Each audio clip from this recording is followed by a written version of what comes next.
Hello and welcome back to the vlog. We're back here again just for a couple of minutes. This is my old studio. I'm moving. I'll show you the new one in a wee minute. It's much bigger, much brighter.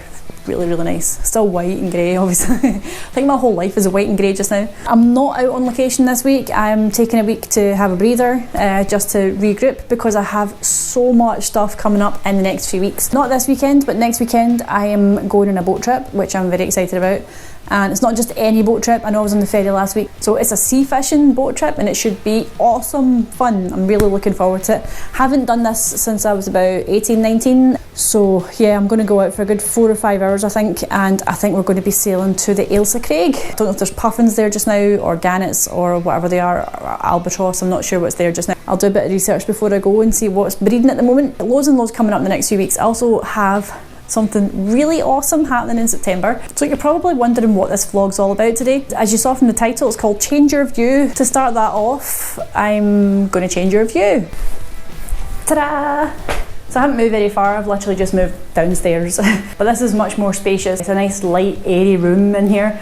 I'm going to be sharing it with my dining table, and it's white and grey again. I think my whole house is white and grey. This is my new space, this is where I work, so I might mix it up a little bit and try and use this space a little bit more. Quite echoey though, so I might have to get some more rugs or carpets or soundproofing put in here. Plus it's like a fishbowl, there's a window either side which lets in loads and loads of light, which is great. Yeah, the neighbours can all see me. So today is International Photography Day. I thought I would talk about something that's very, very close to my heart today. But first off, in September at some point, I'm going to be travelling around about Scotland in a camper van, which is an absolute dream of mine. I had a camper van, I had a couple actually when I was a kid. I had 3 camper vans when I was a kid. I was very, very lucky. I got to travel all around Scotland, all the way up to the top of Scotland, all the way back down. Definitely planted a seed because I don't tend to go on holidays abroad very often. I've been to South America and things like that as well. I tend to stay here and travel here because I feel like there's so much untapped stuff in Scotland that we haven't seen yet. So that's my plan, is to go up to the Cairngorms and work my way down through Perthshire. It's a little bit of photography, a little bit of travel blogs, so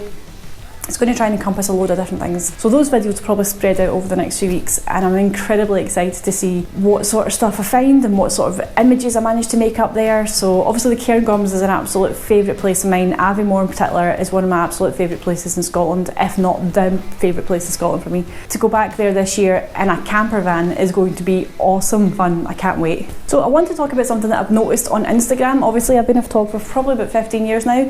Only 5 of those years I've been shooting landscapes. The rest of it's pretty much been weddings and portraits. So what I've noticed is on Instagram especially, and all these different sort of sites where you can host your pictures, there's definitely a trend developing. What I've noticed is obviously with photography becoming much more accessible now because of the dawn of camera phones and all sorts of stuff, and lightweight gear, mirrorless cameras. I mean, you can take your cameras up mountains now and don't break your back with them, so you're not lugging large formats up a hill anymore. So yeah, the dawn of all this has meant that photography is much more accessible. Anybody can take a picture. It doesn't mean they're any good, but anybody can take a picture. What I find from that is that it's becoming very, very difficult to find original content. If you type a hashtag into Instagram of an iconic location, for example, the Old Man of Storr, you're going to find millions and millions of pictures that kind of look the same. You might get a few different angles, and it's quite a big area. Essentially, they're all going to be moody, cloudy, misty, sunset, sunrise, Old Man of Storr, maybe snowy.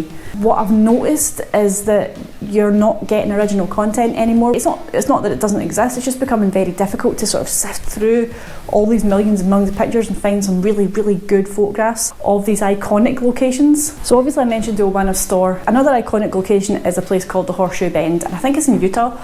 And what I've noticed about that is I found a documentary online from another photographer, and she went there to basically explore it's why people are flooding to these iconic locations and what's going on and what impact is that having on the area. Not just photographers, also tourists and stuff as well. I'm not blaming us completely for all this, but what's happening is that for the Horseshoe Bend in particular, they're having to set up a ballot system so that they're only allowing, I think it's 300 people a day, don't quote me on that, to go and visit this location. And I can understand why. I mean, they showed you sort of like a pan across, and there's rubbish everywhere. The viewpoints are becoming quite eroded and stuff, so I can understand why they're putting this in place. They're trying to preserve the area for future generations so that we can all get to enjoy it, because apparently the human impact on that location in particular is pretty bad. Another one is also the Old Man at Store. I've only been up to that one twice, once off season, once on season, and it was busy all the time. So the human impact on that particular location isn't as bad as some of the other ones I've seen, but if you go further down to say the Fairy Glen, or you go to the Fairy Pools in Skye,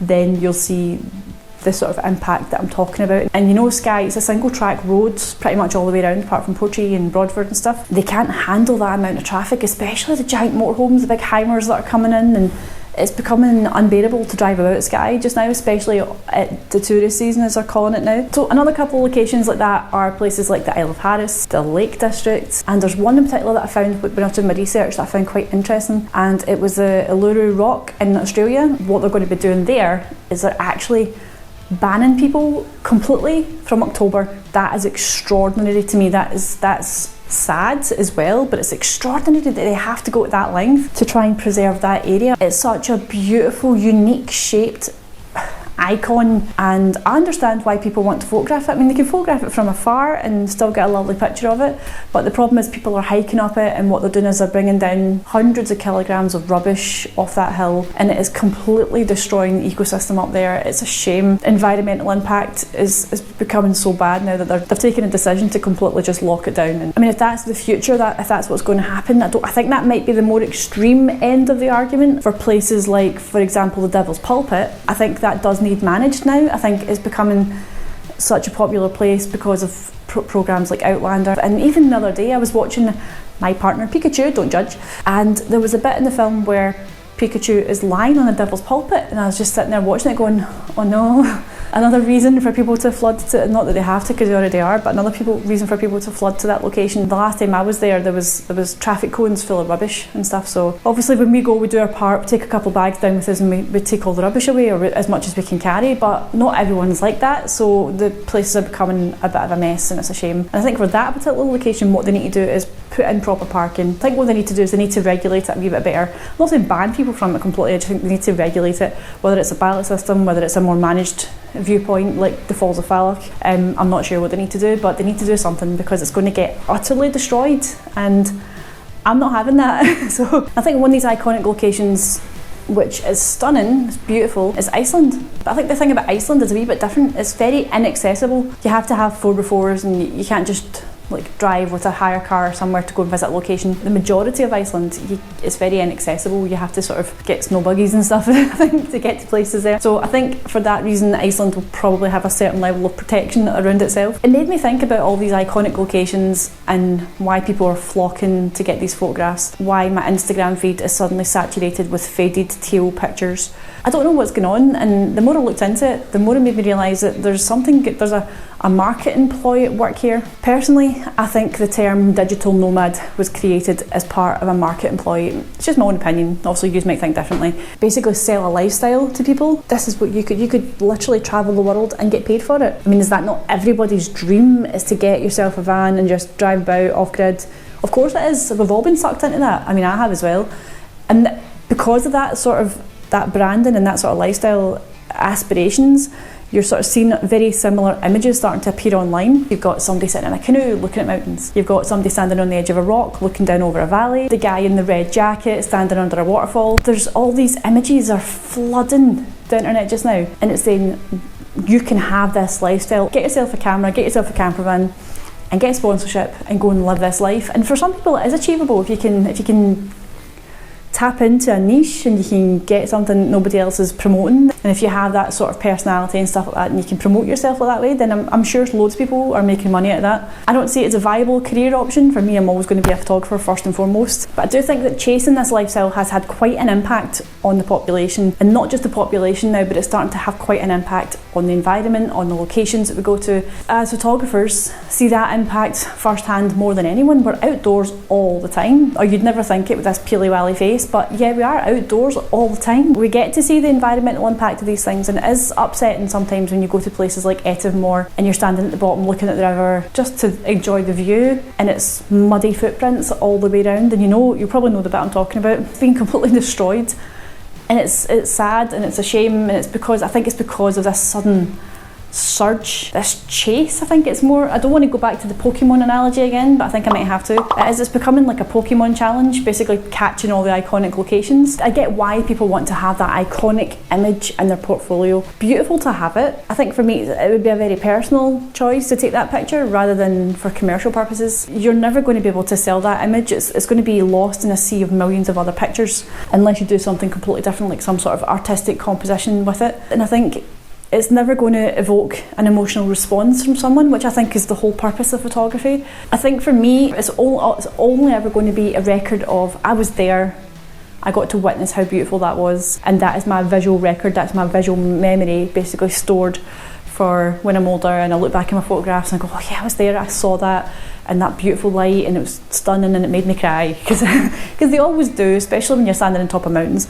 And as you know, I used to shoot weddings years and years ago, well actually I only finished shooting them last year. Everybody expects the formal shots, the family shots and things like that, and that is expected. That's usually on my itinerary when I'm planning out weddings, and if you want to know how to plan weddings, then I'll make a whole other video on that. There's a certain itinerary that you have to follow. There's certain photographs that you have to get in the bag. For that reason, I'm usually doing those photographs, so I usually have a second shooter with me, and I'm relying on that second shooter to go and do all the behind the scenes stuff, because everyone knows that even though you have to have these pictures, everybody expects photographs of the behind the scenes, the sort of candid shots. That's what they're hoping that you'll be able to show the magic of their day through those types of pictures. And for me, those types of pictures are the ones that are actually the best ones. They're the ones that the couples seem to love the most. Little moments in between pictures being taken, those are the ones that make their day, and those are the ones that help them remember what they felt during their wedding day. I think landscape photography is a little bit like that as well, and I'll get to the point in a wee minute. So the iconic shots are your formal shots. They're the ones that you probably should get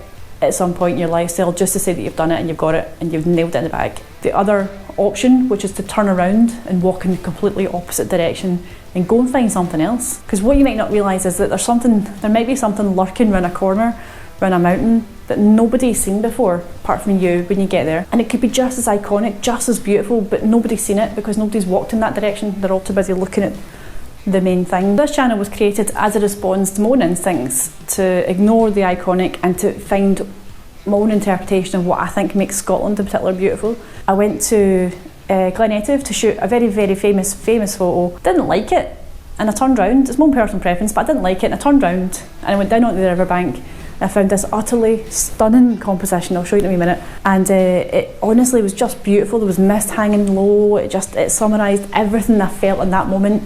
I was absolutely soaking wet, loving every second of it, and I think this shot really shows the vibrancy of how beautiful Glencoe can be. There's so much beauty around us. Obviously you've got some beautiful forest walks, you've got lochs, you've got mountain hikes. I saw a picture on Instagram recently of a very well known location in Glencoe called the Three Sisters. Everyone basically pulls up in the car park, takes a photograph of the Three Sisters, gets back in their coach and goes away. And that's usually what happens, but this photograph in particular really stood out for me because I have never seen it before, and what they've done is they've completely gone off grid. They've just went for a walk, because there's no way you can get this picture from the car park. You can't even get it from 10 metres from the car park. They've went completely off to look for this picture, and I love that. I think that is fantastic, and the photograph that they got was utterly amazing. It had this beautiful river, it was really moody, it was obviously Glencoe, it's always moody, but it's just stunning. That's what I hope for more of on my feed when I'm looking at it. So I hope you've enjoyed today's video, and I hope I've inspired you to get your maps out and go for a walk. So one final thing I'm going to talk about before I go is I've just recently bought a domain, and I'm going to set up a website. Very excited about it. It's going to be a bit of a travel blog, somewhere to sort of showcase some of my pictures, maybe future, might have a calendar up on there for sale. Yeah, very excited to start that, but it's mostly going to be a sort of travel blog more than anything. So I'm hoping to try and encourage people to look at some of these nooks and crannies of Scotland. I know the weather's been rotten. Well, it's been rotten here. We've had pretty much 7 days of solid torrential rain. It's like monsoon season in Scotland just now. I hope that this has encouraged you to just go off grid, essentially, is what I'm trying to say. See what you can find. And if you do get some photographs, tag me in them and I'll come and have a look at them. I'd love to see them. I'm going to wrap up today's video because I've got a laptop to go fix. But I hope you've enjoyed today's video, and if you like this video, then like and subscribe. And until next week, I'll see you soon. Bye.